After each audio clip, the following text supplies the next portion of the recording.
ಎಲ್ಲರಿಗೂ ನಮಸ್ಕಾರ. ನನ್ನ ಹೆಸರು ಮಲ್ಲಿಕಾರ್ಜುನ ಆಚಾರಿ. ನೀವು ನೋಡಿದ್ರೆ ಟೆಕ್ ಮೋರಿಂಗ್ ಕಾಣೋ ಚಾನಲ್. ಇವತ್ತಿನ ಟೆಕ್ ನ್ಯೂಸ್ ಎಪಿಸೋಡ್ ಬಂದ್ಬಿಟ್ಟು 6ಗೆ ಸ್ವಾಗತ. ಇವತ್ತು ಸಹ ಭಾಳ ಒಳ್ಳೊಳ್ಳೆ ಇಂಟ್ರೆಸ್ಟಿಂಗ್ ಟೆಕ್ ನ್ಯೂಸ್ ಇದೆ. ಆ ಟೆಕ್ ನ್ಯೂಸ್ ಏನಂತ ನೋಡೋಣ. ಇದರಲ್ಲಿ ಮೊದಲೇ ಟೆಕ್ ನ್ಯೂಸ್ ನೋಡಿ, ಜಮಿನಿ ಕಡೆಯಿಂದ ಜಮಿನಿ ಅವರು ಅಂತ ಇಂಡಿಯಾದಲ್ಲಿ ಕಾಲೇಜ್ ಸ್ಟೂಡೆಂಟ್ಗೆ ಫ್ರೀ AI+ ಸಬ್ಸ್ಕ್ರಿಪ್ಷನ್ನ ಪ್ರೊವೈಡ್ ಮಾಡ್ತಾ ಇದ್ದಾರೆ. ಸೊ ಇದು ಯಾವುದೇ ರೀತಿಯಲ್ಲಿ ಆಕ್ಸೆಸ್ ಮಾಡೋದು ಅಂತಂದರೆ, ನಿಮ್ಮ ಹತ್ರ ಏನಾದರೂ ಕಾಲೇಜಿ ID ಕಾರ್ಡ್ ಹಾಗೆ ಮೇಲ್ ID ಇದ್ದರೆ ಸಾಕು. ಸೊ ನಾ ಈ ಕೆಳಗೆ ಕಾಣೋ ಒಂದು URL ಕಾಣಿಸ್ತಿದೆ ಅಲ್ವಾ, ಅದರಲ್ಲಿ ನೀವು ಲಾಗಿನ್ ಆಗಿ ಜಸ್ಟ್ ಏನಂತಂದರೆ AI+ ಸಬ್ಸ್ಕ್ರಿಪ್ಷನ್ ಅಂತ ಒಂದು ಲಿಂಕ್ ಇರುತ್ತೆ, ಓಕೆ, ಫ್ರೀ ಕಾಸ್ಟ್ ಅಂತ. ಸೊ ಅದನ್ನು ಕ್ಲಿಕ್ ಮಾಡಿದ ತಕ್ಷಣ ಅದರಲ್ಲಿ ಮೇಲ್ ID, ನಿಮ್ಮ ನೇಮು ಡೀಟೇಲ್ಸ್ ಎಲ್ಲ ಹಾಕಿದರೆ ಆ ID ಕಾರ್ಡಲ್ಲಿ ಅಂತ ನಿಮ್ಮ ಆ್ಯಸ್ ಇಟ್ ಈಸ್ ID ಕಾರ್ಡಲ್ಲಿ ನೇಮ್ ಸಹ ಮ್ಯಾಚ್ ಆಗಬೇಕು. ಹಂಗೆ as of the same present ಏನು ಇಯರ್ ಇದೆಯಲ್ಲ, ಆ ಇಯರ್ ರನ್ನಿಂಗ್ ಆಗ್ತಾಯಿದ್ರೆ ಮಾತ್ರ ಅವರು ಈ AI+ ಸಬ್ಸ್ಕ್ರಿಪ್ಷನ್ನ ಫ್ರೀ ಕಾಸ್ಟಲ್ಲಿ ಕೊಡ್ತಾ ಇದ್ದಾರೆ. ಸೊ ನಿಮ್ಗೆ ಬೇಕಾಗಿರೋ ನಿಮ್ದು ಯಾವ ಕಾಲೇಜ್ ಅಂತ ಸೆಲೆಕ್ಟ್ ಮಾಡಿಕೊಂಡು ಸೊ ನೀವು ಅಪ್ಲೋಡ್ ಮಾಡ್ಬೋದು, ಓಕೆ. ಬಟ್ ಏನಂತಂದರೆ ಇವರು ಅಮೆರಿಕಾದಲ್ಲಿ AI Pro ಸಬ್ಸ್ಕ್ರಿಪ್ಷನ್ನ ಫ್ರೀ ಆಫ್ ಕಾಸ್ಟಲ್ಲಿ ಕೊಡ್ತಾ ಇದ್ದಾರೆ. ಬಟ್ ನಮ್ಮ ಇಂಡಿಯಾದಲ್ಲಿ ಏನಂತಂದರೆ ಈ ಪ್ರೋ ವರ್ಷನ್ನ ಕೊಟ್ಟಿದ್ರೆ ಚೆನ್ನಾಗಿತ್ತು. ಬಟ್ ಏನಂತಂದರೆ ಇನ್ನು ಕೆಲವೊಂದು ಕಾಲೇಜ್ ಸ್ಟೂಡೆಂಟ್ಸ್ಗೆ ಎಲಿಜಿಬಲ್ ಯಾರು ಇರ್ತಾರಲ್ಲ ಅವ್ರಿಗೆ ಏನಂತಂದರೆ AI Pro ಸಬ್ಸ್ಕ್ರಿಪ್ಷನಲ್ಲಿ 70% ಅಂತಂದ್ರೆ ಡಿಸ್ಕೌಂಟ್ ಕೊಡ್ತಿದ್ದಾರೆ. ಸೊ ಇದಾದರೂ ಸ್ವಲ್ಪ ಬೆಟರು ನಿಜವಾಗ್ಲೂ, ಯಾಕಂದರೆ ಪೂರ ಕೊಟ್ಟಿಲ್ಲ ಅಂತ ಕೊಟ್ಟಿದ್ದು. ಬಟ್ ಏನಂತಂದರೆ ಇದರಲ್ಲಿ ಕೊಟ್ಟಿದ್ದಾರೆ 70% ಡಿಸ್ಕೌಂಟ್ ಕೊಟ್ಟಿದ್ದಾರೆ. ಸೊ ನಿಮ್ಗೆ ಏನಾದರೂ ಇಂಟ್ರೆಸ್ಟ್ ಇತ್ತು ಪ್ರೋ ವರ್ಷನಲ್ಲಿ ಸಬ್ಸ್ಕ್ರಿಪ್ಷನ್ ಅಂತ ಹೋಗಂತ, ಸೊ ಇದನ್ನು ನೀವು ಯೂಸ್ ಮಾಡ್ಕೋಬೋದು, ಓಕೆ. ಸೊ ಇದು ಬಂದುಬಿಟ್ಟು ಒನ್ ಆಫ್ ದ ಬೆಸ್ಟ್ ಅನಿಸ್ತದೆ. ನೀವೇನು ಕಾಲೇಜ್ ಸ್ಟೂಡೆಂಟ್ಸ್ ಅಂದರೆ ನಿಮ್ಗೇನು ರಿಸರ್ಚ್ ರಿಲೇಟೆಡ್, ಪ್ರಾಜೆಕ್ಟ್ ರಿಲೇಟೆಡ್, ಇದು ಮೇ ಬಿ ಭಾಳಷ್ಟು ನಿಮಗೆ ಯೂಸ್ಫುಲ್ ಆಗ್ಬೋದು, ಓಕೆ. ನಿಮ್ಗೇನಾದರೂ ಇಂಟ್ರೆಸ್ಟ್ ಇದ್ದರೆ ಕೆಳಗೆ ಕಾಣೋ ಒಂದು ನಾನು ಏನು URL ಕೊಡ್ತೀನಿ ಡಿಸ್ಕ್ರಿಪ್ಷನಲ್ಲಿ, ಅದನ್ನ ಥ್ರೂ ನೀವು ಏನಂತಂದ್ರೆ ಅಪ್ಲೋಡ್ ಮಾಡ್ಬೋದು, ಓಕೆ. ಸೊ ಇದು ಆಫರ್ ಬಂದುಬಿಟ್ಟು ಡಿಸೆಂಬರ್ 31 ತಾನೇ ಇದು ವ್ಯಾಲಿಡ್ ಇರುತ್ತೆ. ಸೊ ನೀವು ಅಪ್ಲೋಡ್ ಮಾಡ್ಕೋಬೋದು, ಓಕೆ. ಸೊ ಇದು ಬಂದ್ಬಿಟ್ಟು ನಮಗೆ ಅಂತಂದರೆ ಜಮಿನಿ ಕಡೆಯಿಂದ. ಇದರಲ್ಲಿ ನೆಕ್ಸ್ಟ್ ನ್ಯೂಸ್ ಬಂದ್ಬಿಟ್ಟು ಸ್ನ್ಯಾಪ್ಡ್ರ್ಯಾಗನ್ ಕಡೆಯಿಂದ. ಸ್ನ್ಯಾಪ್ಡ್ರ್ಯಾಗನ್ ಅವರು ಅಂತಂದರೆ 2 ಚಿಪ್ಸ್ ನಮಗೆ ಇಂಟ್ರೊಡ್ಯೂಸ್ ಮಾಡಿದ್ದಾರೆ. ಅದರಲ್ಲಿ ಮೊದಲನೇ ಚಿಪ್ ಬಂದುಬಿಟ್ಟು ಸ್ನ್ಯಾಪ್ಡ್ರ್ಯಾಗನ್ 8 Elite Gen 6 ಆದರೆ ಇನ್ನೊಂದು ಬಂದ್ಬಿಟ್ಟು ಏನಂದರೆ ಸ್ನ್ಯಾಪ್ಡ್ರ್ಯಾಗನ್ 8 Elite Extreme Gen 6 ಅಂತ. ಸೊ 2 ಚಿಪ್ಸ್ನ ನಮಗೆ ಇಂಟ್ರೊಡ್ಯೂಸ್ ಮಾಡಿದರೆ ಈ 2 ಚಿಪ್ಸ್ ಬಂದ್ಬಿಟ್ಟು ನಮಗೆ ಅಪ್ಕಮಿಂಗ್ ಮೊಬೈಲ್ಸ್ ಏನಾದರೂ ಫ್ಲಾಗ್ಶಿಪ್ ಮೊಬೈಲ್ ಇಲ್ಲ, ಆ ಮೊಬೈಲ್ಸಲ್ಲಿ ನಾವು ಇವು ನೋಡ್ಬೋದು. ಸೊ ನಮಗೆ ಮ್ಯಾಕ್ಸಿಮಮ್ ಸ್ಯಾಮ್ಸಂಗ್ S27 Ultra ಈ ಮೊಬೈಲ್ ಅಂತಂದರೆ 8 Elite Gen 6 ಈ ಥರ ನಮಗೆ ಪ್ರೊಸೆಸರ್ ನೋಡ್ಬೋದು, ಹೈ ಎಂಡ್ ಪ್ರೊಸೆಸರ್ ನಾವು ನೋಡ್ಬೋದು ನೆಕ್ಸ್ಟ್ ಅಪ್ಕಮಿಂಗ್ ಮೊಬೈಲಲ್ಲಿ. ಸೊ ನೋಡೋಣ ಇವು ಯಾವ ರೀತಿಯಲ್ಲಿ ಪ್ರೊಸೆಸರ್ ನಮಗೆ ಪರ್ಫಾರ್ಮ್ ಮಾಡಿದವು ಅಂತ. ಆ್ಯಸ್ ಆಫ್ ನಾವು ಏನಂತ ಅವ್ರು ಹೇಳೋದ್ರ ಪ್ರಕಾರ ಇವರು ಪರ್ಫಾರ್ಮೆನ್ಸ್ ರಿಲೇಟೆಡು ಹಾಗೆ GPU ರಿಲೇಟೆಡು ಭಾಳಷ್ಟು ಇವರು ಅಪ್ಗ್ರೇಡ್ ಮಾಡಿದವು ಅಂತ ಹೇಳ್ತಿದ್ದಾರೆ ಪ್ರೀವಿಯಸ್ ಜನ್ರೇಷನ್ ಕಂಪೇರ್ ಮಾಡಿದರೆ. ಸೊ ಹಾಗೆ ಬಂದ್ಬಿಟ್ಟು ಕ್ಯಾಮ್ರಾ ರಿಲೇಟೆಡ್ ಇನ್ನು ಮ್ಯಾಕ್ಸಿಮನ್ನ ಬೆಟರ್ ಎನ್ಹಾನ್ಸ್ ಮಾಡೋದ್ರಲ್ಲಿ ಇನ್ನೂ ಭಾಳಷ್ಟು ಸಪೋರ್ಟ್ ಮಾಡುತ್ತೆ ಅಂತ ಹೇಳ್ತಿದ್ದಾರೆ. ಸೊ ಹಾಗೆ ಏನು ಹೇಳ್ಬೇಕಂದ್ರೆ ನೆಕ್ಸ್ಟ್ ಅಪ್ಕಮಿಂಗ್ ಈ AI ರಿಲೇಟೆಡ್ ಏಜೆಂಟ್ಸ್ ಏನಿದೆ ಅದಕ್ಕಿನ್ನೂ ಜಾಸ್ತಿ ಇದ್ರ ಮೇಲೆ ಫೋಕಸ್ ಕೊಟ್ಟು ವರ್ಕ್ ಮಾಡಿದ್ದಾರೆ ಅಂತ ಹೇಳ್ತಿದ್ದಾರೆ. ಸೊ ನೋಡೋಣ ಇನ್ನು ನಮಗೆ ಇದೇನು ನೆಕ್ಸ್ಟು S27 ಈ ಥರ ಫ್ಲಾಗ್ಶಿಪ್ ಮೊಬೈಲ್ಸ್ ಬರ್ತಾವಲ್ಲ ಅದರಲ್ಲಿ ನಾವು ಈ ಪ್ರೊಸೆಸರ್ನ ನೋಡ್ಬೋದು. ಸೊ ಅವಾಗ ಗೊತ್ತಾಗುತ್ತೆ ಇದು ಯಾವ ರೀತಿಯಲ್ಲಿ ಪರ್ಫಾರ್ಮ್ ಮಾಡುತ್ತಂತ ಈ ಚಿಪ್. ಸೊ ಇದು ಬಂದ್ಬಿಟ್ಟು ನಮಗೆ ಅಂತ ಕ್ವಾಲ್ಕಾಮ್ ಕಡೆಯಿಂದ. ಇದರಲ್ಲಿ ನೆಕ್ಸ್ಟ್ ನ್ಯೂಸ್ ಬಂದ್ಬಿಟ್ಟು ನಮಗೆ ಅಂದರೆ ಸ್ಯಾಮ್ಸಂಗ್ ಕಡೆಯಿಂದ ಸ್ಯಾಮ್ಸಂಗ್ S26 FE ಈ ಮೊಬೈಲ್ ನಮಗೆ ಅಂತ August 27 ನಮಗೆ ಲಾಂಚ್ ಆಗ್ತದೆ, ಅಂದರೆ ಮೀನ್ಸ್ ನಾಳೆನೇ ಲಾಂಚ್ ಆಗ್ತಾ ಇದೆ. ಸೊ ಇದರಲ್ಲಿ ನಮಗೆ ಅಂತಂದರೆ ಒಂದು ಫೇಮಸ್ ಫೀಚರ್ ಇಂಟ್ರೊಡ್ಯೂಸ್ ಮಾಡಿದ್ದಾರೆ, like my fan cam feature. Previous ನಮಗೆ ಅಂತಂದರೆ ಫೋಲ್ಡಬಲ್ ಮೊಬೈಲಲ್ಲಿ ಇದು ರೀಸೆಂಟಾಗಿ ನಮಗೆ ಫೋಲ್ಡೇಟ್ ಆ ಮೊಬೈಲಲ್ಲಿ ನಮಗೆ ನೋಡಿದ್ವಲ್ಲ, ಅದೇ ಮೊಬೈಲಲ್ಲಿ ಈ ಥರ ಫೀಚರ್ ಇತ್ತು ಮೈ ಫ್ಯಾನ್ ಕ್ಯಾಮ್ ಅಂತ. ಅದೇ ಫೀಚರ್ ನಮಗೆ S26 FEಯಲ್ಲಿ ಇಂಟ್ರೊಡ್ಯೂಸ್ ಮಾಡ್ತಾ ಇದ್ದಾರೆ. ಸೊ ನೋಡೋಣ ಇದು ನಮಗೆ ಯಾವುದೇ ರೀತಿಯಲ್ಲಿ ಪರ್ಫಾರ್ಮ್ ಮಾಡುತ್ತೆ ಈ S26 FE ಅಂತ. ನಮಗೆ ನಾಳೆ ಗೊತ್ತಾಗುತ್ತೆ ಇದ್ರ ಬಗ್ಗೆ ಕಂಪ್ಲೀಟ್ ಡೀಟೇಲ್ಸ್ ವಿತ್ ಸ್ಪೆಸಿಫಿಕೇಷನ್ಸ್ ಜೊತೆ. ಸೊ ಅದ್ರ ಬಗ್ಗೆ ನಾನು ಇನ್ನೂ ಹೆಚ್ಚು ನಿಮಗೆ ಫೀಚರ್ ಬಗ್ಗೆ ನಾಳೆ ಡಿಸ್ಕಸ್ ಮಾಡ್ತೀನಿ. ಇದರಲ್ಲಿ ನೆಕ್ಸ್ಟ್ ನ್ಯೂಸ್ ನಮಗೆ ಗೂಗಲ್ ಕಡೆಯಿಂದ. ಗೂಗಲ್ ಅವರು ಅಂತ ಗೂಗಲ್ ಅವ್ರ ಪ್ರಾಡಕ್ಟ್ಸ್ ಏನಿದಾವಲ್ಲ, ಪಿಕ್ಸೆಲ್ ಆಗಿರ್ಬೋದು, ವರ್ಡ್ಸ್, ವಾಚ್ ಇವೆಲ್ಲ ಬಂದ್ಬಿಟ್ಟೆ ಅಂತಂದರೆ ಇವರು ಕಂಪ್ಲೀಟ್ಲಿ ಚೈನಾದಲ್ಲಿ ನೆಕ್ಸ್ಟ್ ಅಪ್ಕಮಿಂಗ್ ಇಯರ್ 2027 ಅಂತ ಇವರು ಮ್ಯಾನುಫ್ಯಾಕ್ಚರಿಂಗ್ ಮಾಡೋದು ಸ್ಟಾಪ್ ಮಾಡ್ತಿದ್ದಾರೆ. ಮೀನ್ಸ್ ಮೇಡ್ ಇನ್ ಚೈನಾ ಆ ರೀತಿಯಲ್ಲಿ ಇರುತ್ತಲ್ವ, ಅದನ್ನು ಮ್ಯಾನುಫ್ಯಾಕ್ಚರ್ ಮಾಡೋದು ಕಂಪ್ಲೀಟ್ಲಿ ಸ್ಟಾಪ್ ಮಾಡ್ತಿದ್ದಾರೆ. ಇವ್ರು ಏನಂತಂದರೆ ಚೈನಾದಿಂದ ಇಂಡಿಯಾಗೆ ಮತ್ತು ವಿಯೆಟ್ನಾಮ್ಗೆ ಶಿಫ್ಟ್ ಆಗಬೇಕಂತ ಎಲ್ಲ ಪ್ಲಾನ್ ಮಾಡ್ತಿದ್ದಾರೆ. ಸೊ ಇವರು ಸಹ ಸಪ್ಲೈಯರ್ಸ್ಗೆಲ್ಲ ಇನ್ಫಾರ್ಮ್ ಮಾಡಿಬಿಟ್ಟಿದ್ದಾರೆ, ಲೈಕ್ 2027 ಅಷ್ಟೊತ್ತಿಗೆಲ್ಲ ಕಂಪ್ಲೀಟ್ಲಿ ಚೈನಾದಿಂದ ಇವರು ಎಕ್ಸಿಟ್ ಆಗಬೇಕಂತ. ಸೊ ಇದಾಗಿತ್ತು. ಬಟ್ ಏನಂತಂದರೆ ಇದರಿಂದ ನಮಗೆ ಬೆನಿಫಿಟ್ ಏನಂತ ನಮ್ಮ ಇಂಡಿಯಾದಲ್ಲಿ ಜಾಬ್ ರಿಲೇಟೆಡ್ ನಮಗೆ ಫೆಸಿಲಿಟೀಸ್ ಜಾಸ್ತಿ ಆಗ್ತವೆ. ಸೊ ಇದು ನಮಗೆ ಮೇನ್ ಕಾನ್ಸೆಪ್ಟ್ ಇಲ್ಲಿ.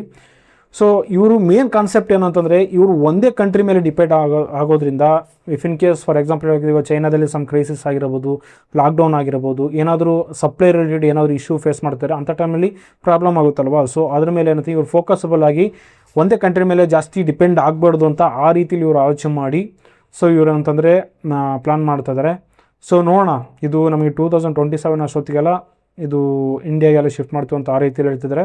ಸೊ ಇದು ಬಂದ್ಬಿಟ್ಟು one of the best. I hope ಒಂದೇ ಕಂಟ್ರಿ ಮೇಲೆ ಡಿಪೆಂಡ್ ಆಗೋದು ಅಷ್ಟೊಂದು ಒಳ್ಳೆಯದಲ್ಲ. ಇದರಲ್ಲಿ ನೆಕ್ಸ್ಟ್ ನ್ಯೂಸ್ ನಮಗೆ ಶಾಮಿ ಕಡೆಯಿಂದ. ಶಾಮಿ ಅವರು ಏನಂತಂದ್ರೆ ರೀಸೆಂಟ್ಲಿ ಒಂದು ಚಿಪ್ನ ಇಂಟ್ರೊಡ್ಯೂಸ್ ಮಾಡಿದ್ರೆ, ಆ ಚಿಪ್ ನೇಮ್ ಬಂದ್ಬಿಟ್ಟು Xring 03 ಅಂತ.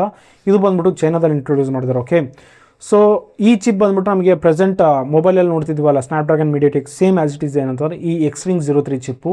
ಇವ್ರು ಹೇಳಿದ್ರ ಪ್ರಕಾರ ಏನಂತಂದರೆ ಪ್ರೆಸೆಂಟ್ ಇರೋ ಮಾರ್ಕೆಟಲ್ಲಿ ಇದು ಬಂದ್ಬಿಟ್ಟು ಅಂತಂದರೆ 52 lakh ಆ್ಯಂಟಿಡೋ ಸ್ಕೋರ್ನ ಅರ್ನ್ ಮಾಡಿದಂಥ ಆ ರೀತಿಯಲ್ಲಿ ಹೇಳ್ತಿದ್ದಾರೆ. ಸೊ ಈ ಚಿಪ್ ಬಂದ್ಬಿಟ್ಟು ಏನಂತಂದರೆ ಹಾಗೆ LPDDR6X ರ್ಯಾಮ್ಗೆ ಸಪೋರ್ಟ್ ಮಾಡುತ್ತೆ ಅಂತ ಆ ರೀತಿ ಹೇಳ್ತಿದ್ದಾರೆ. ಹಾಗೆ ಬಂದ್ಬಿಟ್ಟು ಇದು ವಿಡಿಯೋ ರೆಕಾರ್ಡು, ಫೋಟೋಗ್ರಫಿ, ಏಜೆಂಟಿಕ್, ಇದರಲ್ಲಿ ಇನ್ನೂ ಭಾಳಷ್ಟು ಪರ್ಫಾರ್ಮೆನ್ಸ್ ರಿಲೇಟೆಡ್, GPU ರಿಲೇಟೆಡ್ ಭಾಳಷ್ಟು ಬೆಟರ್ ಮಾಡಿದ್ದಾರೆ, 85% ಬೆಟರ್ ಮಾಡಿದೆ ಅಂತ ಆ ರೀತಿಯಲ್ಲಿ ಹೇಳ್ತಿದ್ದಾರೆ. ಸೊ ನಾವು ಅಪ್ಕಮಿಂಗ್ ಇದೇನು ಶಾಮಿ ಮೊಬೈಲ್ಸ್ ಬರ್ತಾವಲ್ಲ ಫ್ಲಾಗ್ಶಿಪ್ ಮೊಬೈಲ್ಸಲ್ಲಿ, ಆ ಮೊಬೈಲ್ಸಲ್ಲಿ ನಾವು ಈ ಚಿಪ್ನ ನಾವು ನೋಡ್ಬೋದು. ಓಕೆ, ಸೊ ಬಿಕಾಸ್ ನನ್ನ ಪ್ರಕಾರ ಏನಂತಂದರೆ ಇದು ನಮ್ಮ ಇಂಡಿಯಾದಲ್ಲಿ ಆ ಚಿಪ್ ಜೊತೆ ನಮಗೆ ಲಾಂಚ್ ಆಗುತ್ತಾ ಇಲ್ಲ ನೋಡಬೇಕಿದೆ. ಸೊ ಹೇಳೋಕ್ಕಾಗಲ್ಲ, ಏನಾದರೂ ಆಗ್ಬೋದು. ಇದರಲ್ಲಿ ನೆಕ್ಸ್ಟ್ ನ್ಯೂಸ್ ಅಂದರೆ ಮೋಟ್ರೋಲಾ ಕಡೆಯಿಂದ ಮೋಟ್ರೋಲಾ ಅವರು ಏನಂತಾರೆ ನೆಕ್ಸ್ಟ್ ಅಪ್ಕಮಿಂಗ್ 2027ನಲ್ಲಿ ಇವರು ಮೊಬೈಲ್ಸ್ ಬಂದ್ಬಿಟ್ಟು ಗ್ರಾಫಿನ್ OS ಜೊತೆ ಬರ್ತವೆ ಅಂತ ಆ ರೀತಿಯಲ್ಲಿ ಇವರು ಪ್ರಾಮಿಸ್ ಮಾಡಿದ್ದಾರೆ. ಓಕೆ, ಫಸ್ಟ್ ಆಫ್ ಆಲ್ ಈ ಗ್ರಾಫಿನ್ OS ಅಂದರೆ ಈ ಗ್ರಾಫಿನ್ OS ಬಂದ್ಬಿಟ್ಟು ನಮಗೆ ಟೋಟಲಿ ಪ್ರೈವಸಿ ರಿಲೇಟೆಡ್ OS ಇದು. ಸೊ ಮೀನ್ಸ್ ಇದರಲ್ಲಿ ನಾವು ಕೆಲವೊಂದು ಪರ್ಮಿಷನ್ಸ್ ನಾವು ಕಸ್ಟಮೈಸ್ ಮಾಡ್ಕೋಬೋದು. ಲೈಕ್ ಈ ಪರ್ಟಿಕ್ಯುಲರ್ ಅಪ್ಲಿಕೇಶನ್ಗೆ ಮೈಕ್ರೋಫೋನ್ ಆ್ಯಕ್ಸೆಸ್ ಬೇಕಾ ಬೇಡವಾ ಅಂತ ನಾವು ಡಿಸೈಡ್ ಮಾಡ್ಬೋದು. ಹಾಗೆ ಬಂದ್ಬಿಟ್ಟು ಕ್ಯಾಮ್ರಾ, ಲೊಕೇಶನ್ ಆ್ಯಕ್ಸೆಸ್ ಮತ್ತು ಕೆಲವೊಂದು ಫೋಟೋಸ್, ಡಾಕ್ಯುಮೆಂಟ್ ಆ್ಯಕ್ಸೆಸ್ ನಾವೇನಂತಂದರೆ ಇಲ್ಲಿ ಕಸ್ಟಮೈಸಬಲ್ ಆಗಿ ನಾವು ಆಲೋ ಮತ್ತು ಡಿನೈ ಸಹ ಮಾಡ್ಬೋದು. ಓಕೆ, ಸೊ ಈ ರೀತಿಯಲ್ಲಿ ಪ್ರೈವಸಿ ರಿಲೇಟೆಡ್ ಇದು ನಮಗೆ ಈ OS ಜೊತೆ ಬರ್ತಾ ಇದೆ ಮೋಟ್ರೋಲಾ ಮೊಬೈಲ್ಸು ನೆಕ್ಸ್ಟ್ ಅಪ್ಕಮಿಂಗ್ 2027ನಲ್ಲಿ. ಬಟ್ ಏನಂದರೆ ಈ ಗ್ರಾಫಿನ್ OSನ ರನ್ ಮಾಡೋದಕ್ಕೆ ಪರ್ಟಿಕ್ಯುಲರ್ ಒಂದು ಸೆಕ್ಯೂರಿಟಿ ಚಿಪ್ ಬೇಕಾಗಿರುತ್ತೆ. ಫಾರ್ ಎಕ್ಸಾಂಪಲ್ ನಮಗೆ ಗೂಗಲ್ ಪಿಕ್ಸೆಲ್ ಮೊಬೈಲ್ಸಲ್ಲಿ ನಮಗೆ ಈ ಗ್ರಾಫಿನ್ OS ಸಪೋರ್ಟ್ ಮಾಡುತ್ತೆ. ಬಿಕಾಸ್ ಅದರಲ್ಲಿ ನಮಗೆ ಡೆಡಿಕೇಟೆಡ್ಲಿ ಒಂದು ಸೆಕ್ಯೂರಿಟಿ ಚಿಪ್ ಇರುತ್ತೆ, ಲೈಕ್ ಟೈಟನ್ ಚಿಪ್ ಇರುತ್ತೆ. ಆ ಟೈಟನ್ ಚಿಪ್ನ ಯೂಸ್ ಮಾಡ್ಕೊಂಡು ಇವರು ಗೂಗಲ್ ಅವರು ಏನಂತ ಮೊಬೈಲ್ಸ್ ಸಪೋರ್ಟ್ ಮಾಡುತ್ತೆ. ಬಟ್ ಏನಂತಂದರೆ ಈ ಗ್ರಾಫಿನ್ OSನ ಸಪೋರ್ಟ್ ಮಾಡೋದಕ್ಕೆ ಮೋಟ್ರೋಲಾದಲ್ಲಿ ಯಾವುದೇ ರೀತಿಯಲ್ಲಿ ಸೆಕ್ಯೂರಿಟಿ ಚಿಪ್ ಇಲ್ಲ. ಸೊ ಆ ಚಿಪ್ಸ್ನ ಯಾವ ಕಡೆಯಿಂದ ಬೈ ಮಾಡಿ ಇವರು OSನ ಇಂಟ್ರೊಡ್ಯೂಸ್ ಮಾಡ್ತಾರೆ ಅಂತ ನೋಡಬೇಕಿದೆ ನೆಕ್ಸ್ಟ್ ಮೋಟ್ರೋಲಾ ಮೊಬೈಲ್ಸಲ್ಲಿ. ಸೊ ನೋಡೋಣ, ಮುಂದೆ ಗೊತ್ತಾಗುತ್ತೆ. ಸೊ ಇದು ಬಂದ್ಬಿಟ್ಟು ನಮಗೆ ಮೋಟ್ರೋಲಾ ಕಡೆಯಿಂದ. ಇದರಲ್ಲಿ ನೆಕ್ಸ್ಟ್ ನ್ಯೂಸ್ ಬಂದು ನಮಗೆ ವಿವೋ ಕಡೆಯಿಂದ. ವಿವೋದವ್ರಿಗೆ ಏನಕ್ಕೆ ಫೇಮಸ್ ಅಂತ ನಮಗೆ ಗೊತ್ತಿದೆ. ಸೊ ವಿವೋ ಬಂದ್ಬಿಟ್ಟು ನಮಗೆ ಕ್ಯಾಮ್ರಾಗೆ ಸೂಪರ್ ಸ್ಪೆಷಾಲಿಟಿ. ಸೊ ಈ ನೆಕ್ಸ್ಟ್ ಅಪ್ಕಮಿಂಗ್ ಏನು ವಿವೋ ಮೊಬೈಲ್ ಇದೆಯಲ್ಲ X500, ಈ ಮೊಬೈಲ್ ಬಂದ್ಬಿಟ್ಟು ನಮಗೆ ನೆಕ್ಸ್ಟ್ ಅಕ್ಟೋಬರ್ ಆರ್ ಸೆಪ್ಟೆಂಬರಲ್ಲಿ ನಮಗೆ ಅಂತಂದರೆ ಈ ಮೊಬೈಲ್ ನಮಗೆ ನೆಕ್ಸ್ಟ್ ಚೀನಾದಲ್ಲಿ ಲಾಂಚ್ ಆಗ್ತಾ ಇದೆ. ಸೊ ನಮ್ಮ ಇಂಡಿಯಾದಲ್ಲಿ ಅಂತಂದರೆ ನವಂಬರ್ ಲಾಂಚ್ ಆಗೋ ಚಾನ್ಸಸ್ ಇದೆ ಅಂತ ಹೇಳ್ಬೋದು. ಸೊ ಇದರಲ್ಲಿ ನಮಗೆ ಈ ಮೊಬೈಲ್ ಪರ್ಟಿಕ್ಯುಲರ್ ಆಗಿ 3 ಮಾಡಲ್ಸ್ ಲಾಂಚ್ ಆಗ್ತದೆ. X500 ಆಗಿರ್ಬೋದು, X500 Pro ಮತ್ತು X500 Pro Max, ಈ ಥರ ನಮಗೆ 3 ಮಾಡಲ್ಸಲ್ಲಿ ನಮಗೆ ಲಾಂಚ್ ಆಗ್ತಾಯಿದೆ. ಸೊ ನೋಡೋಣ, ಇದ್ರ ಬಗ್ಗೆ ನಮಗೆ ಎಕ್ಸ್ಟ್ರಾ ನಮಗೆ ಸ್ಪೆಸಿಫಿಕೇಷನ್ಸ್ ಬೇಕಂದರೆ ನೆಕ್ಸ್ಟ್ ಲಾಂಚಿಂಗ್ವರೆಗೆ ನಾವು ಕಾಯಬೇಕಿದೆ. ಬಟ್ ಏನಂತ ಇವ್ರು ಹೇಳೋದ್ರ ಪ್ರಕಾರ ಈ ಮೊಬೈಲಲ್ಲಿ 200 ಮೆಗಾಪಿಕ್ಸೆಲ್ ಇರುತ್ತೆ ಅಂತ ಹೇಳ್ಬೋದು. ಇದು ಡೈನಾಮಿಕ್ ರೇಂಜ್ ಕ್ಯಾಮ್ರಾ ಅಂತ ಹೇಳ್ತಿದ್ದಾರೆ. ಹಾಗೆ ಬಂದ್ಬಿಟ್ಟು ಅಂತಂದರೆ ನಮಗೆ ಇದರಲ್ಲಿ ಗಿಂಪಲ್ ಲೆವೆಲಲ್ಲಿ ಸ್ಟೆಬಿಲಿಟಿ ಇರುತ್ತೆ ಅಂತ ಆ ರೀತಿಯಲ್ಲಿ ಹೇಳ್ತಿದ್ದಾರೆ. ಸೊ ನೋಡೋಣ, ನಮಗೆ ಇನ್ನು ಅಪ್ಕಮಿಂಗ್ ಡೇಸಲ್ಲಿ ನಮಗೆ ಇದ್ರ ಬಗ್ಗೆ ಇನ್ನೂ ಹೆಚ್ಚಾಗಿ ಡೀಟೇಲ್ಸ್ ಸಿಗುತ್ತೆ. ಇದರಲ್ಲಿ ನೆಕ್ಸ್ಟ್ ನ್ಯೂಸ್ ನಮಗೆ ಅಂತಂದರೆ ನಮ್ಮ ಇಂಡಿಯಾದಲ್ಲಿ ನೆಕ್ಸ್ಟ್ ಅಪ್ಕಮಿಂಗ್ ಡೇಸಲ್ಲಿ ಒಂದು ಮೊಬೈಲ್ ಇಂಡಸ್ಟ್ರಿಯಲ್ಲಿ ಒಂದು ಹೊಸ ಬ್ರ್ಯಾಂಡ್ನ ನೋಡ್ತಾ ಇದ್ದೀವಿ.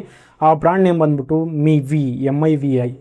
ಸೊ ಈ ಬ್ರ್ಯಾಂಡ್ ಬಂದ್ಬಿಟ್ಟು ನಮಗೆ ಪ್ರೀವಿಯಸ್ ನಮಗೆ ಗೊತ್ತಿದ್ರೆ ಇವರು ಬರ್ಡ್ಸ್ ರಿಲೇಟೆಡ್ ಕೆಲವೊಂದೆಲ್ಲ ಪ್ರಾಡಕ್ಟ್ಸ್ನ ಲಾಂಚ್ ಮಾಡ್ತಿದ್ರು. ಇವರಂತ ನಮ್ಮ ಮೊಬೈಲ್ ಈ ಪ್ಲಾಟ್ಫಾರ್ಮಲ್ಲಿ ಇವಾಗ ಬರೋಕ್ಕೆ ರೆಡಿಯಾಗಿದ್ದಾರೆ. ಓಕೆ, ಸೊ ಇದ್ರ ರಿಲೇಟೆಡ್ ನಮಗೆ ಪೋಸ್ಟರ್ ನಮಗೆ ಫ್ಲಿಪ್ಕಾರ್ಟಲ್ಲಿ ಕಾಣಿಸ್ತಾ ಇದೆ. ನೀವು ನೋಡ್ಬೋದು ಯಾವ ಥರ ಇದೆ ಅಂತ ನೋಡ್ಬೋದು. ನಮಗೆ ಫಸ್ಟ್ ಆಫ್ ಆಲ್ ಏನಂತಂದರೆ ನಮ್ಮ ಗೌರ್ಮೆಂಟ್ ಸಹ ಏನಂತಂದರೆ ಇಂಡಿಯನ್ ಮ್ಯಾನುಫ್ಯಾಕ್ಚರ್ಡ್ ಇಂಡಿಯನ್ ಬ್ರ್ಯಾಂಡ್ಸ್ನ ಇವರು ಪುಷ್ ಮಾಡೋದಕ್ಕೆ ಭಾಳಷ್ಟು ಮುಂದಾಗ್ತಿದ್ದಾರೆ.